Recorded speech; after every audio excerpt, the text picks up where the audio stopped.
Live from WRAL News Headquarters in Raleigh, your number one source for local news. WRAL News, coverage you can count on. It's a comfortably cool morning, but I'll show you why it'll be a little bit cooler this afternoon than it was yesterday.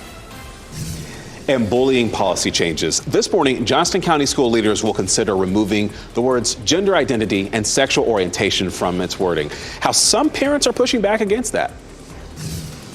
And indecent exposure arrests, a string of sexual attacks at some Raleigh area parks. What you need to know about staying safe as you head outdoors onto public trails and greenways. It is 6 o'clock on your Thursday morning. We thank you for joining us as we continue this week of gorgeous weather. I'm Renee Chu. And I'm Chris Levigan in for Jeff Hogan. And this morning, yes, it's cool to start. Things will warm up. But right now, I cannot stop looking at behind Elizabeth. The moon is still out there, nice and full. It's so pretty out there. We've got, probably another 30 minutes to watch it as it begins to set there on the horizon. It will be full tomorrow morning. And, of course, overnight tonight, we'll have the full or total lunar eclipse. We're going to talk about how to look at that coming up. It's 54 degrees with a southwest wind right now around the Triangle area. That southwesterly wind is going to bring us high fire danger again today. It's 42 in South Hill, 53 in Goldsboro, 54 in Southern Pines. So temperatures are running a little warmer than yesterday, but with that wind this afternoon, almost the whole viewing area is under that high fire danger. So you want to put off outdoor burning again for at least another couple of days. We'll climb to 79 this afternoon, pretty late in the day, around 5 o'clock. We'll see increasing cloud cover and maybe a sprinkle, but it'll be a little cooler today because of the cloud cover. Our next big weather maker, though, doesn't arrive until Sunday. You can see that those showers and storms moving toward us as we get into Sunday. Right now, we're under the potential for some severe storms. We'll talk about how bad it could be before it gets here coming up. Anthony? As we get a check on the roads this morning, Elizabeth, we're looking really good. Thankfully, still, so far, no crashes to report. There's our I-440 at Glenwood Avenue camera. Everything is moving along smoothly and looking pretty good there.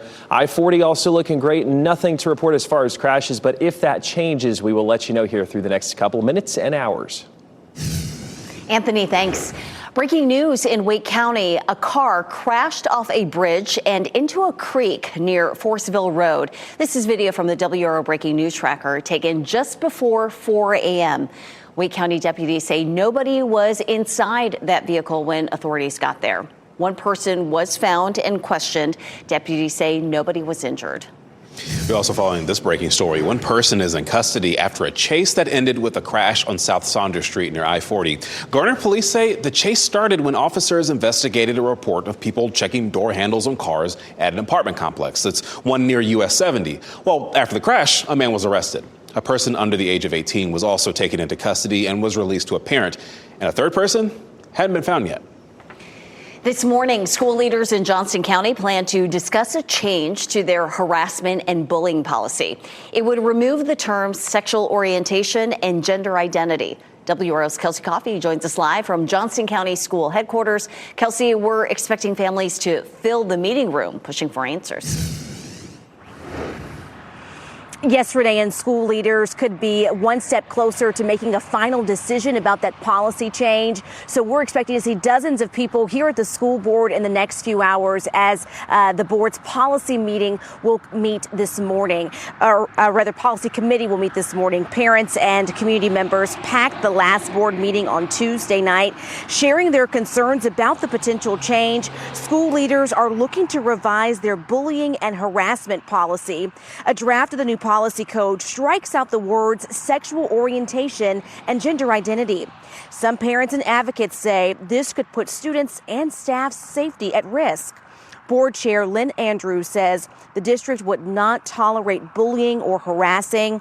We asked Andrews about what prompted this potential change on Tuesday. She says this is just something that they need to take a look at, and school board members will meet this morning at 9 o'clock. Kelsey Coffey, WRAL News, live in Johnston County. Also happening today, lawmakers in Raleigh will consider walking back climate-conscious goals for our state. Let's go ahead and bring in WRAL's Eric Miller. He's live outside the state legislature this morning. And Eric, essentially, this bill could kind of ease some of the requirements in place for energy companies like Duke Energy. Yeah, Chris, it would roll back requirements that lawmakers put in place just a couple of years ago that would have required utilities like Duke to cut emissions 70% by 2030. And that's not all. This bill would also allow utilities to start charging customers for construction projects, new power plants that are still currently being built. That's something they're not currently allowed to do. Now, supporters of this bill, including former Duke Energy President Paul Newton, who's now a Republican representing Cabarrus County, say this bill is necessary to try to help utilities like Duke keep up with the state's growing energy needs. Take a listen. It's completely arbitrary to have a 70% by 2030 goal. It'll be lower cost and more reliability for North Carolinians. Yeah, of course, not everybody is on board here. Democrats pushing back in particular, arguing that this bill could leave customers, ratepayers, on the hook for power plant projects that might be delayed year after year or potentially never built. There's also concern from environmental groups here about rolling back those carbon emissions goals. Those groups warning about the ever-present threat of climate change. We'll be watching closely to see what happens here at the state legislature today. In Raleigh, Eric Miller, WRAL News. Legislation named after a Raleigh police officer who was killed in the Hedingham mass shooting is moving forward. A state House committee approved the bill named after Gabriel Torres. He was on his way to work when he was killed in the Hedingham community.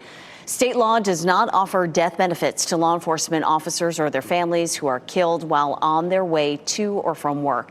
The bill would change that. It now goes to the House Committee on Appropriations.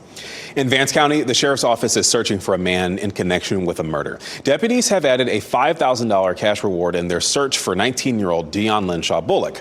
Bullock was last seen on January 24th, and he's wanted in connection with the shooting on January 11th. That's when authorities say Donnie Askew was shot and killed in Henderson. With the weather warming up, it is nice to get out and enjoy the sun. However, a recent string of assaults on public walking trails in Raleigh has some people questioning their safety. This week, police arrested 24-year-old Jeremiah Matrigo.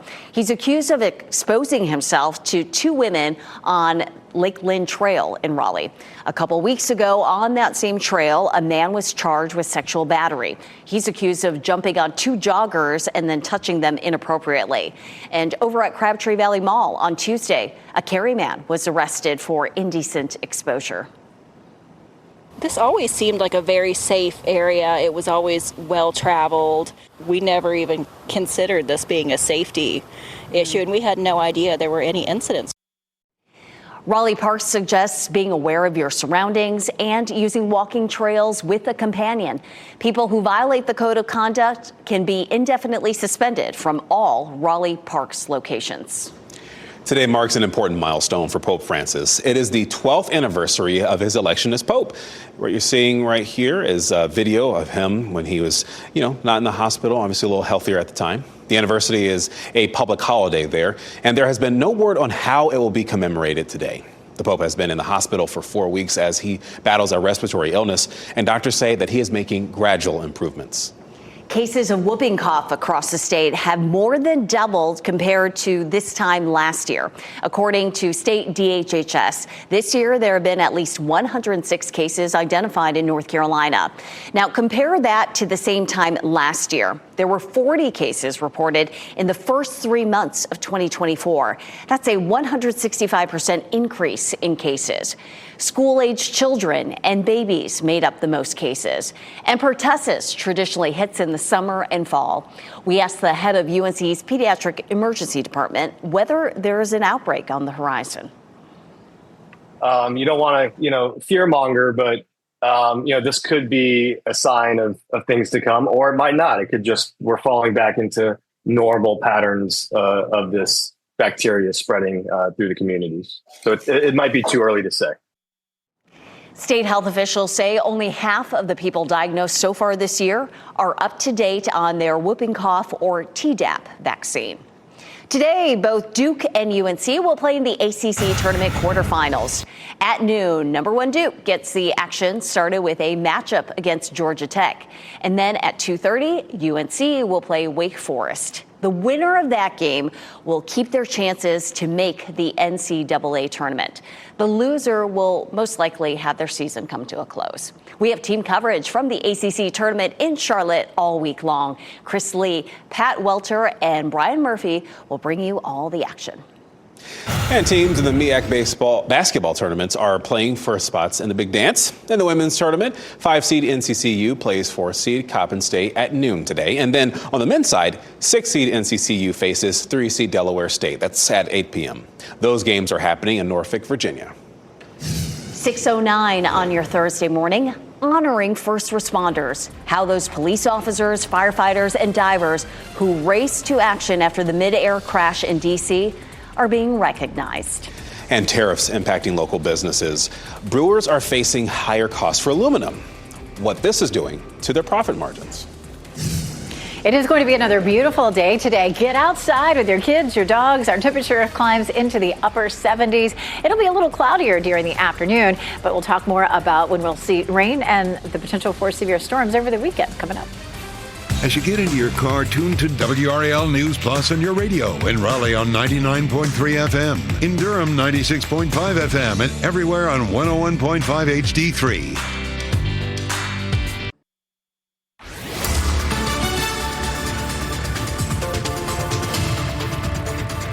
6:13. Here's a live look at Pinehurst, and look at that moon. Notice just in the last hour or so, we've seen a little bit more cloud cover over the moon. It makes it look really pretty, almost a little bit spooky and Halloween-ish. We will see a little bit more cloud cover today than we did yesterday, and that'll keep our temperatures down a little bit. We're still mostly clear this morning, but again, turning a bit more cloudy as we head through the day today. Town by town, temperatures are in the 40s and 50s, 48 Holly Springs, 45 in Roxborough, it's 50 in Garner, and 55 degrees in Goldsboro right now. Winds are fairly light, anywhere from calm to around 5 to 7 miles per hour right now. We do have high fire danger again today, especially from the Triangle area westward, so you don't want to do any outdoor burning. It is going to be a beautiful day, 68 at lunchtime. Hopefully you can get outside and enjoy it. Anthony?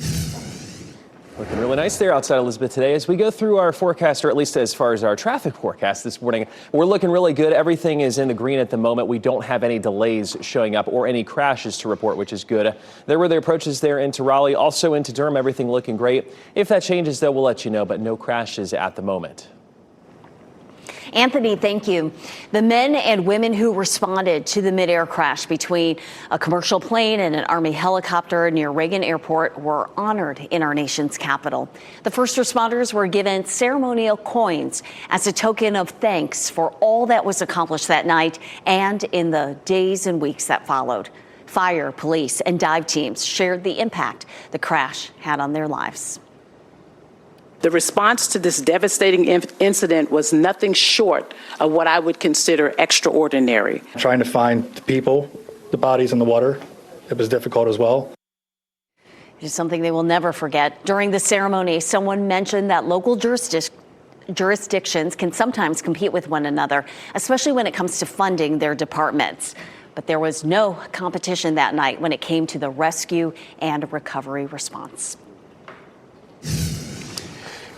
Happening now in the WRAL Live Center. Every now and then we find some dramatic video that we want to share with you in the WRAL Live Center, and this happens to be one of them. This is out of New Hampshire, more specifically Tuckerman's Ravine. And you can see, of course, you see the amount of snow, but what you're about to see is a snowboarder coming into view right there, outrunning an avalanche down that ravine. And believe it or not, this was captured, by the way, on the Mount Washington webcam. And you can see the snowboarder outrunning that avalanche that's really right on his tail. A very fortunate end to what was absolutely an absolute dangerous scenario. So fortunately, that snowboarder made it down that mountain safely. Ken, thank you. In Western North Carolina, communities already reeling in the aftermath of Helene are facing new challenges. This time, because of tariffs, mountain brewers are seeing aluminum price spikes. Bottom line is going to eat into a good part of our profits. This is not a high profit industry, despite what anybody told you. For apple farmers, the impacts could be seen later this year if Washington State has nowhere to export its apples. The inventory would be dumped in the U.S. market. A federal judge in New York has ordered that pro-Palestinian activist Mahmoud Khalil should be allowed more access to his attorneys. And this is happening after they argued in court yesterday their ability to speak with him was severely limited. The judge extended a block on his deportation, and that allows Khalil to remain in the United States until at least next week. He's being held in Louisiana, and supporters of the Columbia graduate student, including actress Susan Sarandon, gathered outside the courtroom. Freedom of speech is an issue, is a right that we all have. And this is a turning point in the history and the freedom of this country. Khalil, who is a legal permanent resident, was arrested over the weekend. His attorney says that immigration authorities arrested them, claiming they were acting on a State Department order to revoke his green card. Khalil's arrest comes after he helped lead Columbia University student protests demanding a ceasefire in Gaza. It is 6:17, and we have a cool start to our Thursday morning. Mostly clear skies, some clouds in some places. Meteorologist Elizabeth Gardner in the WRAL Severe Weather Center with various looks around the viewing area. Yeah, it's a nice start out there this morning. Fayetteville, Raleigh, Apex, Chapel Hill, all mostly clear. In some of the cameras where the moon is showing there, you can see a little bit of high, thin cloud cover that's starting to build in, and it will feel cloudier this afternoon than it did yesterday. Here's why. We have this weak system that's moving across the Mississippi Valley, starting to send some cloud cover our way. We're not likely to see much rain with this, maybe a sprinkle or two. That one's just going to fizzle out. But our next weather maker is moving on shore here on the Pacific coast, and that will bring us some potential for severe storms on Sunday. Our severe storm threat likely to be midday into the afternoon. Heavy rain is likely, damaging winds, even isolated tornadoes. And even outside of that line of thunderstorms, it's likely to be pretty windy for us on Sunday. Out ahead of it on Friday, real strong flow coming up out of the Gulf of Mexico feeds the moisture in. The cold front moves eastward and, of course, brings us that severe threat. The way the severe threats work, they come from the Storm Prediction Center, and they put them out 3 days in advance. And so it goes out to Saturday right now, but they do a 4 through 8 day look ahead and just say, hey, it's possible that we could see some severe storms on Sunday. They highlighted that for us, I think, on Tuesday. So they've been watching it closely. This is a look at as close as it gets right now. Saturday, you can see a level 4 risk here across the deep south, and North Carolina has a level 1, 2, and 3 risk. And of course, as we get into those higher risks, that means a much better chance of tornadoes and damage. Of course, that's not for us on Saturday, but that will move eastward. And tomorrow we'll get into that day 3 risk, and we'll share that with you, of course. Looking Saturday at cloud cover and maybe a few sprinkles. Saturday's not likely to be a terribly wet day. You should be able to get your outdoor plans in, but we may see some isolated showers. Sunday's the day that we'll see the showers and storms rolling in, most likely by lunchtime and then into the afternoon. High temperatures will be in the 70s. How much rainfall? About 1 inch to 1.25 inches, maybe 1.5 inches in a few places.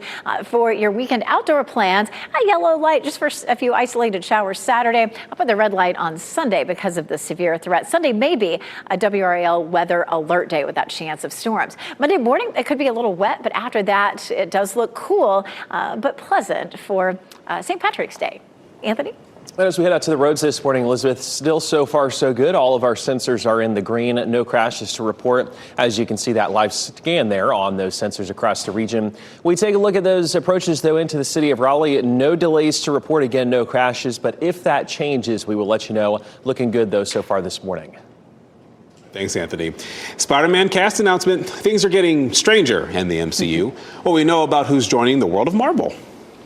And a motorcycle donation. The bidding war is on for a bike owned by one of Seinfeld's main writers. How the final price tag will help people in need.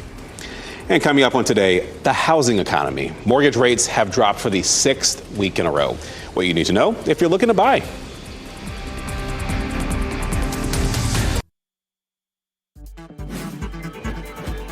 This What's Trending report, sponsored by Rug & Home. Seinfeld writer Spike Feresten is donating a restored 60s motorcycle. And a new actress is joining the MCU. Time for a look at what's trending. The next Spider-Man film is in production, and a new report says Tom Holland's lead character will be joined by Sadie Sink. Sink is known for her role as Max in Stranger Things. Production on the last season of Stranger Things just wrapped up, and she is on to the next project. And, what do you think? Well, I know she played in the movie The Whale with Brandon Fraser, and I know that with her, she's very versatile with acting. Some people are saying she's going to play the X-Men character Jean Grey, but like where they're going in the MCU right now, that doesn't make sense. She could instead play a character called Firestar, which means we could be getting a Spider-Man and His Amazing Friends live action. Who knows? And Tom Holland is signed on to continue his role as Spider-Man, and then Zendaya hasn't quite officially announced, but hopefully she'll return as MJ. She'll pop up again. All right, so a main writer on the iconic comedy series Seinfeld is giving back. Spike Feresten is auctioning off his restored 1966 Triumph Bonneville T120R. The money from that auction will go toward restoration efforts after the LA area wildfires. It's a big donation to make. Yeah, Feresten has owned this classic bike since 2003. He bought it from a lumberjack in Canada. I checked the website. The highest bid so far, $8,100. So hopefully that'll keep going up, and that'll go to a great cause. Disney's Lilo and Stitch is returning to the big screen, and this time things are way more real. Take a look. We have apprehended a dangerous experiment. Where is he? In the first full-length trailer for the Lilo and Stitch remake, we get a look at the mischievous creature in the live-action reboot. Just like the original 2002 animated film, the plot follows Lilo, a girl being raised by her teenage sister, who bonds with the dog-like alien Stitch. The movie will be in theaters May 23rd. The Dreamville lineup is expected to drop next week. The festival posted this video online with the caption, Lineup 317. Dreamville Festival will hold its fifth and its final event on April 5th and 6th. General admission tickets are still available, so you know. And I just can't get enough of this moon. Take a look at this. Just gorgeous. This is White Lake. That moon will be full tomorrow. And of course, it will also undergo a total eclipse. We'll talk about how to watch it coming up. And removing LGBTQ language. Today, Johnson County school leaders are considering changes to their bullying policy. Why that has some parents worried. And Helene funding. Governor Josh Stein highlighted its importance in his State of the State speech, where the effort to rebuild Western North Carolina stands this morning.